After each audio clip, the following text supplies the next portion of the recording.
میدونستی پشت صحنه فیلم‌های اونجرز یه دنیای تاریک‌تر از خود تانوس وجود داره؟ بذار چند تا از فکتایی رو بهت بگم که مارول اصلا نمی‌خواست بدونی. شماره 1. رابرت دانی جونیور سر صحنه فیلم اول اونجرز واقعا از بقیه بازیگرا جدا بود.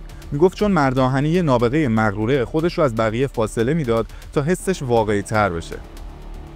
شماره 2. اسکارلت جوهانسون یا همون بلک ویدو توی تمرین یکی از صحنه‌های اکشن نزدیک بود واقعا گردنش بشکنه و فیلمبردار میگه اون لحظه همه فکر کردین کارش تمومه. شماره 3.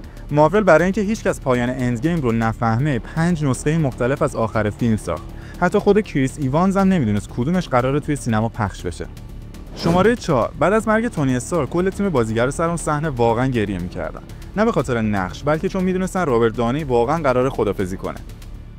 و شماره 5. مارول چند تا سکانس‌های خیلی خشن‌تر از نبرد پایانی رو حذف کرد چون میترسیدن درجه سنی فیلم بالاتر بره و بچه‌ها نتونن ببیننش. و دنیای مارول اونقدر پر از رازا و فکتای عجیبه که یه ویدیو براش کمه. توی کامنت‌ها بگو دوست داری راجع به کدوم شخصیت از مارول بیشتر بدونی.